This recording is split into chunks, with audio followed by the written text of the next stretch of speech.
अस्सलाम वालेकुम and welcome back to the stock market weekly update. मैंने इसमें आपसे प्रॉमिस किया था कि मैं किसी न किसी कंपनी को एनालाइज करूंगी, जिस कंपनी के बारे में कुछ नई खबरें आई हैं वो आपसे शेयर करूंगी ताकि आप ले सकें इन्फॉर्म्ड डिसीजंस। वंस अगेन ये एजुकेशनल पर्पसेस के लिए है, ये आपसे न्यूज़ शेयर करने के लिए है, ये इन्वेस्टमेंट एडवाइजरी नहीं है। So just wanted to clear that. और चलते हैं कुछ कंपनीज की तरफ जिनके बारे में मैंने इन्फॉर्मेशन इकट्ठी की है और क्विकली उन्हें डिस्कस करते हैं। सबसे पहले so this is my deck open in front of me right now. और सबसे पहले बात करते हैं साज़गार की। साज़गार पिछले कुछ सालों में has emerged as one of the strongest companies right when it comes to automobiles. उन्होंने जब हवल इंट्रोड्यूस कराया तो उसके बाद उनके शेयर प्राइसेस में स्पाइक आया और लोगों को लगा कि नहीं ये अब आहिस्ता आहिस्ता कम हो जाएगा, ग्रेजुअली टेपर डाउन कर जाएगा, या फिर इसको आहिस्ता आहिस्ता एक कोई ना कोई शॉक लगेगा और इसकी प्राइसिंग एक्चुअली नीचे आ जाएगी। बट ऐसा नहीं हुआ। साज़गार का कुछ हिस्टोरिकल डेटा मेरे पास यहाँ स्लाइड पर मौजूद है जो कि मैं आपके साथ स्क्रीन पर भी शेयर करूंगी कि अगर आप देखें तो उनकी प्रोडक्शन ऑफ पैसेंजर व्हीकल्स जो है वो लास्ट ईयर मार्च में लगभग 870 के करीब थी और इस वक्त उनकी प्रोडक्शन बढ़ के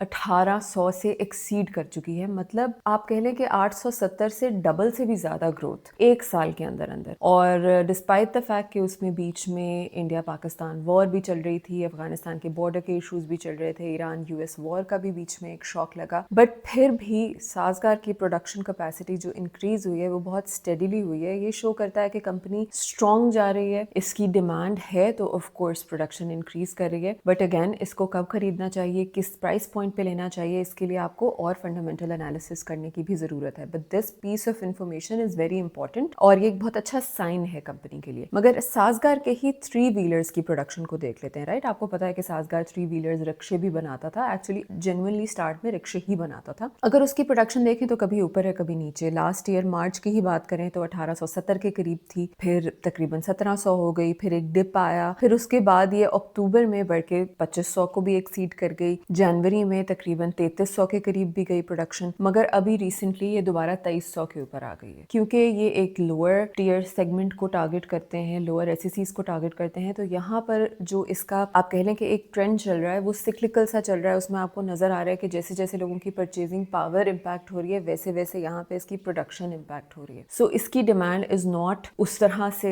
एक सॉलिड ट्रेंड नहीं शो कर रही जिस तरह से आपको इनकी पैसेंजर व्हीकल्स की डिमांड शो कर रही है। अगेन नेक्स्ट न्यूज पे चलते हैं, हाइनोन। इसके बारे में मैंने लास्ट टाइम भी आपको थोड़ी सी अपडेट दी थी, इस दफा फिर देना चाहूंगी। It's a local pharmaceutical company. ये एक ऐसी कंपनी है फार्मास्यूटिकल जिसने हमेशा से बहुत स्ट्रॉन्ग परफॉर्मेंस दिखाई है और आज मैं इसीलिए इसका फाइनेंशियल एनालिसिस आपसे शेयर करना चाहती थी, बिकॉज मुझे लगता है कि फाइनेंसेस देखे बगैर, फाइनेंशियल स्टेटमेंट्स को स्टडी किए बगैर आप ये नहीं डिसाइड कर सकते ये कंपनी स्ट्रॉन्ग है या नहीं। बट अगेन मैं 2-3 साल का डेटा आपसे शेयर करने के लिए लेके आई हूँ। आपको अपने डिसीजंस लेने के लिए मिनिमम भी 5 साल का डेटा देखना चाहिए, बिकॉज एक कंपनी का स्कोप क्या है, एक्सपेंशन कैसे हुई है, उसके रिजल्ट्स कैसे रहे हैं, मार्केट में कंपेटिटर्स के साथ उसका परफॉर्मेंस कैसी रही है, इस सब को देखने के लिए आपको सिर्फ 1 साल या 1 एनुअल ईयर या 2 साल का कंपैरिजन जो है ना वो बहुत छोटा होराइजन देता है। उसको लॉन्ग टर्म में देखें कि despite Wars, despite all the global instability, politics में जो भी हो रहा है वो कंपनी कैसा परफॉर्म करती रही है, क्या कंपनी की डिमांड तो डैम्पन नहीं हो रही, ये सारी चीजें देखनी होती हैं। मगर हाइनून के बारे में आपको कुछ थोड़ा सा बता दूं कि 2026 में इसके बारे में कुछ न्यूज आ रही है कि इसने एक पोटेंशियल एक्विजिशन की है ऑफ अ कंपनी, बट इसके बारे में और डिटेल्स अभी शेयर की जाएंगी तो मैं आपसे शेयर करूंगी। इन्होंने ग्रीन फील्ड प्रोजेक्ट के थ्रू जो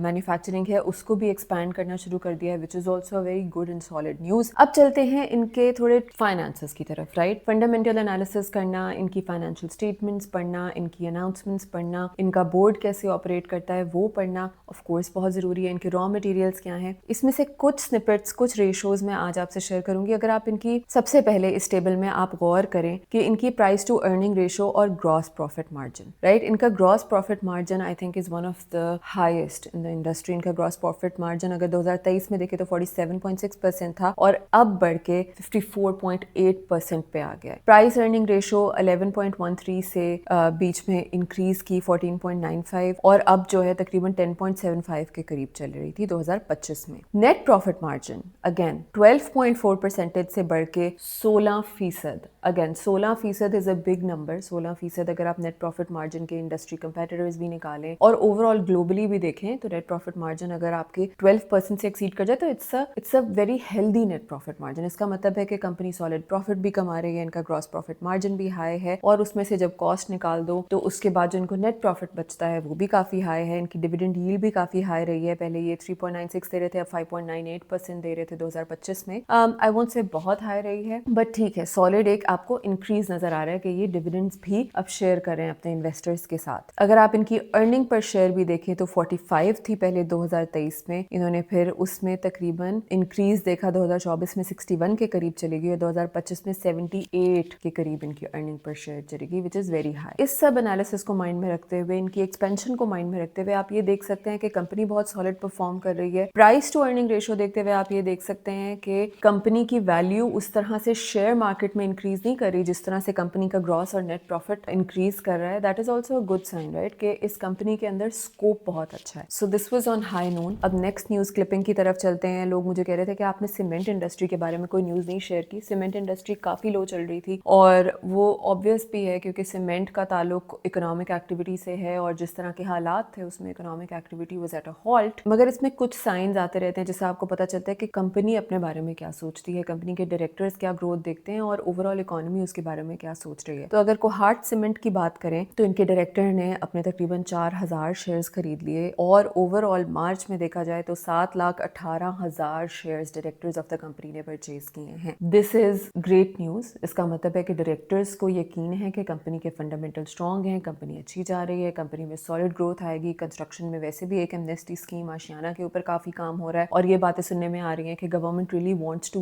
boost the construction sector now in Pakistan. तो अगर ये फोरकास्ट देखी जा रही है, डायरेक्टर्स भी उसमें से परचेज कर रहे हैं, तो again it's a good sign at least for me. और अगेन मैं ये बात दोबारा बार बार रिपीट इसलिए कर रही हूँ क्योंकि ये सिर्फ न्यूज देख के आप परचेज करते हैं तो वो इम्पल्सिव बाइंग होती है। आपको सारा एनालिसिस देखना पड़ता है, सारी कंपनी के फंडामेंटल्स देखने पड़ते हैं, फिर बाइंग करनी होती है, फिर आपने अपने फाइनेंशियल डिसीजंस लेने होते हैं। ये सिर्फ एजुकेशनल पर्पसेस के लिए है। लास्ट न्यूज की तरफ चलते हैं तो आपको नजर आएगा कि नेशनल फूड्स में भी अब उनके जो एग्जीक्यूटिव्स हैं और उनके जो डायरेक्टर्स हैं उन्हें सॉलिड ग्रोथ नजर आ रही है। इस महीने अप्रैल में इन्होंने 115 के करीब शेयर्स खरीद लिए। मार्च में इन्होंने तकरीबन 2163 के करीब शेयर्स खरीद लिए। सो अगेन इस कंपनी के फंडामेंटल्स वैसे ही नेशनल फूड्स जो है हमें अपने घरों में आम कंजम्पशन से भी पता चलता है कि इसकी डिमांड हाई रहती है और अगर जब कंपनी के डायरेक्टर्स शेयर खरीद रहे हैं तो उन्हें लग रहा है कि कंपनी की जो शेयर प्राइस है वो इंक्रीज होगी, इसलिए वो उसकी परचेजेस कर रहे होते हैं और उन्हें कंपनी के फंडामेंटल्स पे यकीन होता है। That's a very positive sign.